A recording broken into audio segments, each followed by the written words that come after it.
Hi అండి, నమస్తే. Welcome to cook with Manju. ఇవాళ మనము కృష్ణాష్టమి స్పెషల్ కృష్ణయ్యకి ఇష్టమైన అటుకుల పాయసం ప్రిపేర్ చేసుకుందాము. ముందుగా అయితే ఒక హాఫ్ కప్పు దాకా మనం ఇక్కడ పెసరపప్పు తీసుకోవాలి. ఈ పెసరపప్పును వాటర్ వేసుకొని నీట్గా ఒకసారి కడిగేసుకోండి. పప్పు కడుక్కున్న తర్వాత మీరేమీ నానబెట్టుకోవాల్సిన అవసరం లేదు. పప్పును వెంటనే ఉడికించుకోవచ్చు. ఇప్పుడు ఈ కడిగేసుకున్న పెసరపప్పును కుక్కర్లో వేసేసుకుందాం. మనము పెసరపప్పు కొలుచుకున్న కప్పుతోటి ఒక 2 కప్పుల దాకా ఇందులోకి వాటర్ అనేది యాడ్ చేసుకోవాలి. ఇప్పుడు ఒక 2 కప్పుల వాటర్ వేసేసాను. వేసుకున్న తర్వాత ఒక 2 విజిల్స్ వచ్చేంత వరకు పప్పును ఉడికించుకోండి. పప్పు అనేది మరీ మెత్తగా ఉడికించవలసిన అవసరం లేదండి. పాయసం కోసం కొన్ని కిస్మిస్ తీసుకోవాలి, అలాగే కొన్ని బాదాం తీసుకోవాలి, ఆ తర్వాత కొన్ని కాజులు కూడా తీసుకోవాలి, కొద్దిగా చిరోంజి పప్పు తీసుకోండి. నెక్స్ట్ ఇప్పుడు మనము బెల్లంని తురుముకోవాలండి. మనము ఇక్కడ అటుకులు 1 కప్పు తీసుకుంటున్నాము, పెసరపప్పు హాఫ్ కప్పు తీసుకున్నాము, మొత్తం 1.5 కప్పు వచ్చింది. కాబట్టి అటుకులు పప్పు మనం బెల్లంని కూడా 1.5 కప్పు దాకా తీసుకుంటే స్వీట్ అనేది కరెక్ట్గా సరిపోతుంది. ఇలా 1 కప్పు తీసుకున్నాం కదా, ఇంకొక హాఫ్ కప్పు కూడా మనం బెల్లం అనేది తీసుకుందాము.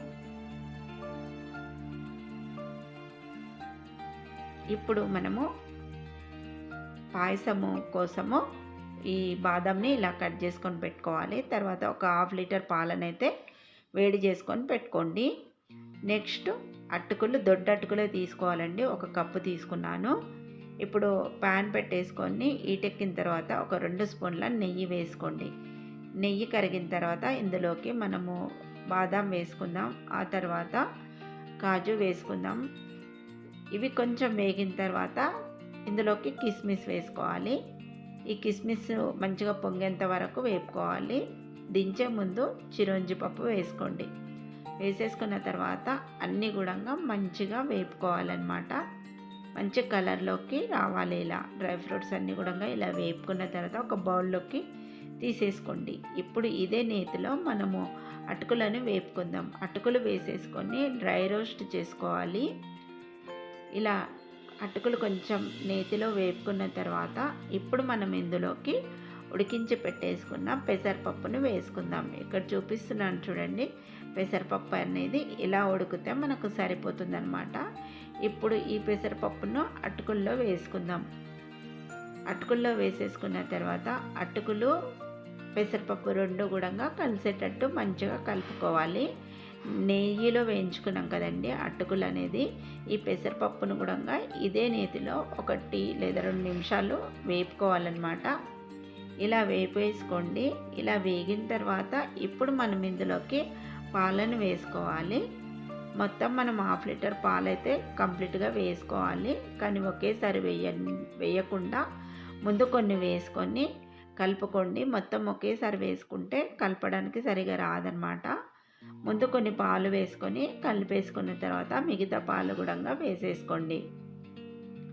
మిగతా పాలు కూడా వేసుకున్న తర్వాత మళ్ళీ ఒకసారి బాగా కలుపుకొని ఒక 5 నిమిషాల వరకు ఈ పాలనైతే మనం ఉడికించుకోవాలి. ఇలా మనకు ఉడుకుతూ ఉన్నప్పుడు ఈ పాయసం కొంచెం చిక్కబడుతుందన్నమాట. పాయసం కొంచెం చిక్కపడ్డ తర్వాత మళ్ళీ మనము ఇందులోకి ఇప్పుడు నెయ్యి వేసుకోవాలి, అలాగే ఇలాచీ పౌడర్ కూడా వేసుకోవాలండి. ముందుగా అయితే ఇక్కడ మనము ఇలాచీ పౌడర్ యాడ్ చేసుకుందాము. ఇలాచీ పౌడర్ వేసేసుకొని మంచిగా కలిపేసుకోవాలి. కలుపుకున్న తర్వాత ఇప్పుడు మనం ఇందులోకి నెయ్యి వేసేసుకుందాము. మనం ప్రసాదాలు చేసేటప్పుడు ఆవు నెయ్యితో చేస్తే చాలా బాగుంటుంది. ఇప్పుడు ఇందులోకి ఇంకొక స్పూన్ దాకా నెయ్యి వేసుకొని బాగా కలిపేసుకోవాలి. ఇలా బాగా కలుపుకున్న తర్వాత మనము బెల్లం పాయసంలో వేసుకునే ముందు స్టవ్ కట్టేసి బెల్లం వేసుకోండి. బెల్లం వేసేసుకున్న తర్వాత మంచిగా ఒకసారి కలిపేసుకోవాలి. మనం వేసుకున్న ఈ బెల్లం అంతా కూడా పాయసంలో కలిసేటట్టు మంచిగా ఇలా కలుపుకోవాలి. ఇలా కలిపేసుకున్న తర్వాత అప్పుడు మీరు మళ్ళీ స్టవ్ ఆన్ చేసుకోండి. స్టవ్ ఆన్ చేసుకొని 1 లేదా 2 నిమిషాల వరకు ఉడికించేసుకోండి. ఇప్పుడు ఇలా ఉడికిన తర్వాత మనం ఇందులోకి వేయించి పెట్టేసుకున్న డ్రై ఫ్రూట్స్ వేసుకుందాం. డ్రై ఫ్రూట్స్ వేసుకున్న తర్వాత ఈ డ్రై ఫ్రూట్స్ అన్నీ కూడా మంచిగా పాయసంలో కలిసేటట్టు కలిపేసుకోండి. పాయసము మరీ గట్టిగా ఎంతవరకు ఉడికించొద్దు. కొంచెం కన్సిస్టెన్సీ అనేది పలచగా ఉన్నప్పుడే మీరు స్టవ్ అనేది కట్టేసుకోవాలి. ఎందుకంటే ఇలా తీసేసామంటే చల్లారిన తర్వాత కూడా పాయసం అనేది గట్టిపడకుండా ఉంటుందన్నమాట. చూస్తారు కదా, మనకు పాయసం రెడీ అయిపోయింది. పైనుంచి కొన్ని డ్రై ఫ్రూట్స్ వేసుకోండి. చాలా అంటే చాలా టేస్ట్గా ఉంటుంది. మరి మీరు కూడా ఈ కృష్ణాష్టమికి తయారు చేసి కృష్ణయ్యకు నైవేద్యంగా సమర్పించండి. మరి ఎలా వచ్చిందో నాకు కామెంట్ రూపంలో తెలపండి. మరిన్ని ఇంట్రెస్టింగ్ వీడియోస్ కోసం ప్లీజ్ నా ఛానల్ని సబ్స్క్రైబ్ చేయండి. అలాగే లైక్ ఇవ్వడం అయితే మర్చిపోకండి. ప్లీజ్ అండి, నాకు సపోర్ట్ చేస్తూ ఉండండి. Thanks for watching my video.